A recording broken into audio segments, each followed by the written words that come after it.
Donc, je vais apporter un contexte un peu différent. L'objectif de ma présentation, c'est de vous présenter le contexte du planning de la santé et du planning pour réduire les inégalités en santé d'une perspective d'administration de santé, donc d'une perspective des régions de santé en Saskatchewan et d'un autre regroupement gouvernemental qu'on utilise en Saskatchewan qui est appelé les comités insectoriels. En tout cas, je vais discuter de ces deux choses, puis parler un peu de comment l'enquête nationale sur les ménages peut être utilisée ou non pour faire ce genre de décisions politiques. Premièrement, je vais décrire l'étude dans le contexte que tout ce travail se fait. Donc, c'est une étude qu'on appelle le Saskatchewan Equity Study. C'est une étude sur les inégalités sociales en santé en Saskatchewan. Il y a deux objectifs dans cette étude. Premièrement, c'est de regarder les inégalités sociales, les inégalités en santé dans les comportements de santé, l'utilisation des services de santé et dans les outcomes de santé dans la Saskatchewan, dans les régions de santé et dans les régions insectorielles. Deuxièmement, c'est d'examiner l'impact ou la relation entre les mesures individuelles et écologiques sur les inégalités sociales en santé. Donc, je vais en parler. Les sources de données, on utilise l'indice de défavorisation, merci Dr. Hamel, de 2006, et on utilise les données administratives de santé de la Saskatchewan. Donc, toutes les facturations des docteurs, les médecins, on reçoit ces données, on reçoit les données d'hospitalisation, donc n'importe quelle visite dans un hôpital, on reçoit ces données avec le Code international de classification des maladies. On reçoit les statistiques vitales, naissance, décès, et les maladies transmises sexuellement. Ce qu'on fait dans le fond, c'est qu'on prend ces données, on apparie ces données à un niveau géographique, au niveau de l'aire de diffusion, et on rattache l'indice de défavorisation à ces données. On fait aussi un appariement des données avec l'enquête, je ne sais pas c'est quoi en français, avec le... Canadienne sur la communauté des santé. Oui, le CSC, le CSS. Donc, on fait un appariement des données pour lesquelles on a des gens dans nos bases de données administratives. On apparie ces données avec les données des gens de ce sondage pour avoir des indicateurs socio-économiques au niveau individuel. Donc, notre intérêt, c'est de développer ou d'avoir des données socio-économiques individuelles et écologiques pour les gens dans nos bases de données administratives. Les analyses pour cette étude, on fait des ratios de cut, des différences de taux, des courbes de Lorenz et des coefficients Gini et des modèles multiniveaux. Donc, si vous êtes familier avec le Manitoba Center for Health Policy, le centre de politique de santé du Manitoba, c'est une méthode très semblable à ce que ce groupe a fait au Manitoba. On s'intéresse aussi au développement des politiques dans les régions insectorielles et les régions de santé. Donc, en Saskatchewan, les régions insectorielles regroupent la santé, l'éducation, les services sociaux et la justice pour développer des priorités, évaluations et agir sur des outcomes qui entrecoupent ces quatre domaines. Donc, c'est un programme qui cible, dans le fond, des actions qui entrecoupent ces quatre domaines. Donc, évidemment, les inégalités sociales, c'est quelque chose qui entrecoupe ces quatre domaines. Et on travaille aussi dans les régions de santé. Donc, il y a 13 régions de santé. Je vais vous montrer une carte. Donc, ici, ce que vous voyez, c'est les régions intersectorielles. Il y a 13 régions à Saskatchewan. Vous voyez le nord de la Saskatchewan, c'est une grosse région, une petite population. Mais ça, c'est un des regroupements. Les deux villes, Saskatoon et Regina, des villes de population d'environ 250 000 personnes, sont représentées aussi dans une région. Je souligne aussi les ménages dans les milieux urbains. De l'enquête nationale auprès des ménages, il y a environ 300 000 ménages dans les milieux, dans les villes-villages, et environ 70 000 ménages dans les endroits ruraux, et je vais en discuter parce que cela a des implications pour le planning en Saskatchewan. Ici, vous voyez les régions de santé.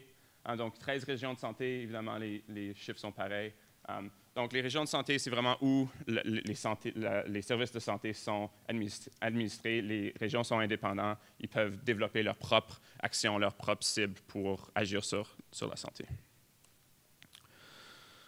Un des objectifs du Saskatchewan Equity Study, c'est de créer une capacité dans ces régions pour faire de l'appariement de données et pour faire des analyses. Donc, ces regroupements, ces régions ont pas vraiment la capacité pour faire un projet de cette envergure, pour lier des données, pour faire des analyses quand même assez poussées.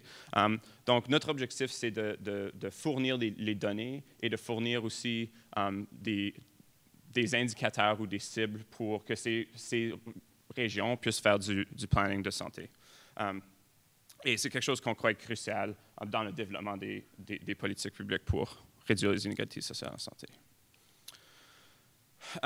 Donc, pour nous, l'utilisation de l'enquête nationale auprès des ménages pose quelques difficultés et je pense que c'est d'après les deux présentations, les défis s'entrecoupent et c'est intéressant de voir les autres présentations. Donc, notre objectif au départ, dans le fond, c'était de regarder si les changements dans la défavorisation en 2006 et 2011 est associés aux changements dans le statut de santé de ces aires de diffusion. Donc, vraiment une question de en guillemets, causalité. Si la défavorisation dans une aire de diffusion change, est-ce que la santé dans cette aire de diffusion change aussi? Malheureusement, on n'est pas en mesure de faire ça avec l'enquête nationale auprès des ménages 2011, justement parce qu'on ne veut pas comparer ces deux enquêtes. Deuxièmement, pour nous, un gros défi, c'est des taux de réponse différentiels dans les milieux urbains et ruraux et des taux de réponse différentiels chez les différents quintiles de défavorisation. Et je vais vous montrer quelques analyses. Donc, j'ai pris les données de subdivision de recensement, les taux TGN, taux de réponse globale, taux de non-réponse globale, les cartes des régions de santé, les cartes des régions intersectorielles. J'ai fait un appariement spatial. Donc, j'ai apparié les subdivisions de recensement avec les 10 régions intersectorielles et les 13 régions de santé pour faire quelques analyses. Vous pouvez télécharger les données et le code sur mon site web. Donc, dans l'enquête nationale auprès des ménages, il y a 3 facteurs, disons, où les données sont non diffusées, 3 variables. Qualité des données, donc le taux de non-réponse globale est plus grand ou égal à 50 la confidentialité, population de moins de 40 personnes dans une subdivision de recensement, ou une population de 0 dans une subdivision de recensement. Et en Saskatchewan, parce que la population est quand même faible, on voit ces trois facteurs assez souvent. Donc ici, ce que je vais vous montrer, dans le fond, c'est une carte de la Saskatchewan avec les subdivisions de recensement et les taux de non-réponse globale. Donc ici, vous voyez en noir, c'est les subdivisions de recensement qui sont non diffusées à cause d'un taux de réponse globale moins de 50 Donc, la carte est marquante. Vous voyez au nord, c'est quasiment complètement noir. Évidemment, la carte n'est pas 100% vraie parce que ça ne tient pas compte de la population. Donc, j'ai fait quelques analyses. Je ne vais pas montrer le taux de réponse global pour la province, mais mon intérêt, dans le fond, c'était de regarder le taux de réponse différentiel dans les milieux ruraux versus les milieux urbains.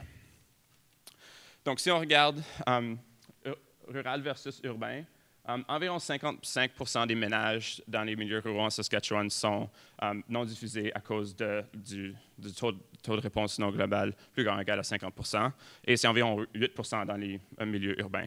Donc, on voit une grande variabilité dans la diffusion en Saskatchewan. Et ce qui est important pour nous, dans le fond, c'est que oui, globalement, pour la province, les données sont correctes, mais le planning se fait au niveau régional. Le planning se fait au niveau de ces groupes, de ces 13 régions de santé, ces 10 regroupements intersectoriels. Donc, pour nous, c'est difficile de diffuser les données et de présenter des données à ces groupes parce que, dans certains cas, il y a une grande proportion des données qui sont non diffusées. Donc, si on regarde à l'intérieur des comités régions intersectorielles et les régions de santé, en moyenne, 22 des ménages sont non diffusés dans les régions intersectorielles à cause de la qualité des données. Et c'est une étendue entre 7 et 35 Donc, dans les régions des villes, région de Saskatoon, évidemment, c'est 7-8 ça suit quasiment la moyenne. Mais dans les milieux ruraux, ça monte quand même beaucoup. Dans les régions de santé, en moyenne, 25 des ménages sont non diffusés et c'est une étendue de entre 10 et 38 Donc, pour nous, le défi, c'est que certaines populations sont systématiquement sous-représentées. Et dans le fond, ce que ça fait, c'est que on est vraiment limité dans notre capacité de faire des analyses et de faire du planning dans les milieux ruraux. Et c'est justement ces milieux qui ont besoin de notre aide. Parce que c'est ces milieux-là qui n'ont pas la capacité d'analyse, qui n'ont pas la capacité de développer, de faire toutes ces études de validation, par exemple. Ici, ce que je vous présente, c'est les taux de croissance de population. En bleu, vous voyez 2009-2010 et en bleu pâle, 2009-2010 et bleu foncé 2010-2011. Vous voyez ici que Saskatoon, parmi les trois villes avec le taux de croissance de population la plus élevée, Saskatoon et Regina figurent parmi le premier et le troisième. Donc, c'est ce contexte de croissance de population rapide en Saskatchewan, en particulier dans les villes, qui rend aussi les estimations de population un peu plus difficiles dans le contexte de la province, parce que s'il y a un taux de croissance de population rapide, comparer la population entre 2006 et 2011 est plus complexe, parce qu'on ne sait pas où vraiment on est rendu en 2011, parce que la population augmente de beaucoup. La dernière carte que je vais montrer, c'est la région de santé de Saskatoon. Donc, ici, ce qu'on a fait, c'est qu'on a regardé les taux de réponse, les aires de diffusion où les données sont non diffusées à cause d'un taux de réponse non global moins de 50 par quintile de défavorisation. Donc, ici, ce que vous voyez, c'est le nombre d'aires de diffusion sur l'axe Y. Sur l'axe X, vous voyez les quintiles de défavorisation. Donc, 1, ça représente les groupes les moins défavorisés, donc les plus aisés, et 5, ça représente les groupes les plus défavorisés. Et ce qu'on observe dans le fond, c'est que pour les quintiles 1 et 2, les groupes les moins défavorisés, toutes les données sont présentes. Mais chez le groupe le plus défavorisé, 29 des 84 aires de diffusion sont non diffusées à cause d'un taux de réponse moins de 50 Donc, ce que ça suggère pour nous, c'est que non seulement dans les milieux ruraux, on a des défis, mais aussi dans la ville, c'est justement ces populations-là qu'on veut cibler pour réduire les inégalités sociales en santé, mais les données il y a une proportion des données qui est non diffusée. Donc, nos décisions de planning de santé, de services de santé sont difficiles. Soit les données sont non disponibles, ou les données sont biaisées, ne sont pas représentatives de la population dans une aire de diffusion ou une subdivision de recensement. Ce que ça implique pour nous, c'est que tout ce qui est evidence-based policy making, tout ce qui est les politiques publiques basées sur les données, ce que ça nous demande, c'est de faire des prémices quand même assez fortes que les données qu'on a représentent la population et qu'il faut quand même utiliser ces données. Parce qu'au bout du compte, on veut utiliser les données pour informer la politique publique. Donc, pour nous, c'est un défi. Ça nous demande de postuler des prémices quand même assez fortes sur les données. Ce que ça implique aussi, c'est que si certains groupes sont systématiquement sous-représentés ou non représentés, il peut y avoir des conséquences inattendues sur nos politiques de santé. Donc, si on pense que, par exemple, nos quartiers ne sont pas défavorisés, mais dans le fait, ils sont, notre planning pour cette région ou pour ce groupe de quartiers pourrait être différent et peut avoir des conséquences inattendues par rapport au outcome de santé qu'on cherche à changer dans la région. Donc, merci. Vous pouvez me contacter par courriel. Les données sont là. Et je veux juste dire un petit mot sur l'équipe de recherche. Donc, cette enquête est menée par le Dr. Corey Neudorf, qui porte un peu deux chapeaux. Un chercheur à l'Université de la Saskatchewan, mais c'est aussi un médecin qui est le chef de la région de santé de Saskatoon. Donc, c'est un peu son intérêt de présenter la perspective de politique publique en lien avec l'enquête nationale auprès des ménages. Merci beaucoup.